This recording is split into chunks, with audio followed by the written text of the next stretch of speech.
ಎಲ್ರಿಗೂ ನಮಸ್ತೆ. ನಾನು ನಿಮ್ಮ ಗಾರ್ಡನಿಂಗ್ ಗೆಳತಿ ಮಧುರ. ಮೊದಲಿಗೆ ಬಕೆಟ್ ಇಟ್ಕೊಂಡು ಹೊರಟಿದ್ದೇನೆ. ಯಾಕೆ ಹೇಳಿದರೆ, ನಾನು ತಯಾರಿ ಮಾಡಿದಂತಹ ಸೂಪರ್ ಆಗಿರುವ ಆರ್ಗ್ಯಾನಿಕ್ ಫರ್ಟಿಲೈಸರನ್ನು ಇವತ್ತು ಗಿಡಗಳಿಗೆ ಹಾಕುವ ಸಮಯ. ಈ ಫರ್ಟಿಲೈಸರ್ ತುಂಬ ಸಿಂಪಲ್. ನೆಲಕಡಲೆ ಹಿಂಡಿಯನ್ನು ನೀರಿನಲ್ಲಿ ಹಾಗೆ ನೆನೆಯುವುದಕ್ಕೆ ಬಿಡೋದು. 4 ದಿನ ಆಗಿದೆ ನೆನೆಯಲಿಕ್ಕೆ ಬಿಟ್ಟು. ಈಗ ಇದನ್ನು ನೀರು ಹಾಕಿಕೊಂಡು ತೆಳುವಾಗಿ ಮಾಡಿಕೊಂಡು ನಂತರ ಎಲ್ಲ ಗಿಡಗಳಿಗೆ ಹಾಕ್ಕೊಳ್ತೇನೆ. ಟೊಮೆಟೊ ಗಿಡಕ್ಕೊಂದು ಹಾಕೋದಿಲ್ಲ, ಅದು 1-2 ಸಲ ನಾನು ಹಾಕಿದಾಗ ಸತ್ತೋಗಿತ್ತು. ಅದಕ್ಕೋಸ್ಕರ ಉಳ್ದ ಹರಿವೆ ಗಿಡ ಇರ್ಬೋದು, ಬಸಳೆ ಗಿಡ ಇರ್ಬೋದು, ಬದನೆ ಗಿಡ, ಹಾಗೆಯೇ ಎಲ್ಲ ತರಕಾರಿ ಗಿಡಕ್ಕೆ ಇದು ಬೆಸ್ಟಾಗಿ ವರ್ಕ್ ಆಗ್ತದೆ.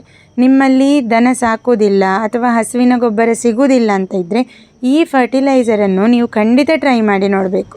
ಮಲ್ಲಿಗೆ ಗಿಡಕ್ಕೆ ಕೂಡ ಹಾಕ್ಕೊಳ್ತೇನೆ ನೋಡಿ. ಈ ಕಾರಣದಿಂದಾಗಿ ಮಲ್ಲಿಗೆಯಲ್ಲಿ ತುಂಬ ಬ್ರ್ಯಾಂಚಸ್ ಬರ್ತದೆ, ತುಂಬ ಹೂಗಳು ಕೂಡ ಬೆಳೀತಾ ಇರ್ತದೆ. ಇವತ್ತು ಬೆಳಗ್ಗೆ ಇದೇ ಕೆಲಸ ಮಾಡ್ತಾ ಇರೋದು ನಾನು. ಈ ಗೊಬ್ಬರ ಮುಗಿತಾ ಬಂತು, ಯಾಕಂದರೆ ಸಾಧಾರಣ ಎಲ್ಲ ಗಿಡಕ್ಕೆ ನಾನು ಹಾಕ್ಕೊಂಡಾಯಿತು. ಇದು ಮುಗೀತು. ಇನ್ನೊಂದು ಬ್ಯಾಚಿಗೋಸ್ಕರ ಇನ್ನು 4 ದಿನ ಬಿಟ್ಟು ಬೇರೆ ಗಿಡಗಳಿಗೆ ಹಾಕ್ಕೊಳ್ಬೇಕು. ಅದಕ್ಕೋಸ್ಕರ ಮತ್ತೆ ಅದನ್ನು ನೀರಲ್ಲಿ ನೆನೆ ಹಾಕ್ಕೊಳ್ತೇನೆ. ನೆಲಕಡಲೆ ಹಿಂಡಿಯನ್ನು ಹಸಿಮೆಣಸಿನ ಗಿಡಕ್ಕೆ ಹಾಕ್ತಾ ಇದ್ದೇನೆ. ಹಾಗೆ ಇಲ್ಲಿ ಪಕ್ಕದಲ್ಲಿ ಬಸಳೆ ಗಿಡಕ್ಕೆ ನೀವು ಈ ಗೊಬ್ಬರವನ್ನು ಹಾಕಿ ನೋಡಿ, ನಿಮ್ಮ ಅಂಗೈಗಿಂತ ಡಬಲ್ ಸೈಜಲ್ಲಿರುವಂತಹ ಎಲೆಗಳು ಬೆಳೀತದೆ.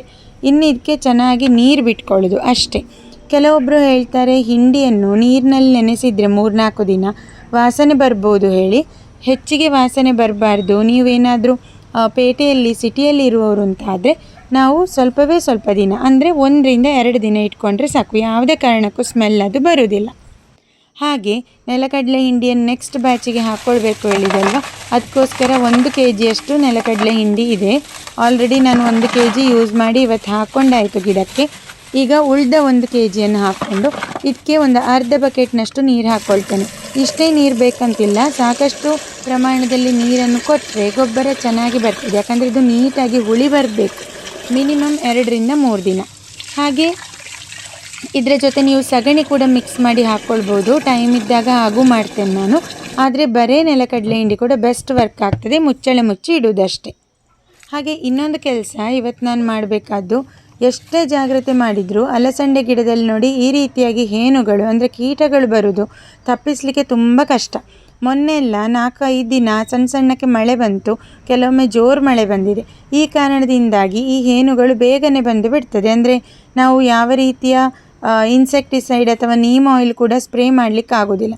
ಅದಕ್ಕೋಸ್ಕರ ಇವತ್ತು ನಿಂಬಿಸೈಡ್ ತಗೊಂಡಿದ್ದೇನೆ. ಒಂದು ಸ್ಪ್ರೇ ಬಾಟಲಲ್ಲಿ ಸ್ವಲ್ಪ ಹಾಕ್ಕೊಂಡು ಅವರು ಹೇಳಿದ ರೀತಿಯಲ್ಲಿ ಡೈಲ್ಯೂಟ್ ಮಾಡಿಕೊಂಡು ಇದಕ್ಕೆ ನೀಟಾಗಿ ಸ್ಪ್ರೇ ಮಾಡ್ಕೊಳ್ಳೋದು. ಪ್ರತಿನಿತ್ಯ 4 ದಿನ ಸ್ಪ್ರೇ ಮಾಡಬೇಕು, ಇಲ್ಲದೇ ಇದ್ದರೆ ಆ ಹೇನುಗಳು ಹೋಗುವುದೇ ಇಲ್ಲ. ಈ ವಿಡಿಯೋ ನಿಮಗೆ ಇಷ್ಟ ಆಯಿತು ಅಂತ ಅಂದ್ಕೊಳ್ತೇನೆ. ನೆಕ್ಸ್ಟ್ ವಿಡಿಯೋದಲ್ಲಿ ಭೇಟಿ ಆಗ್ತೇನೆ. Thank you.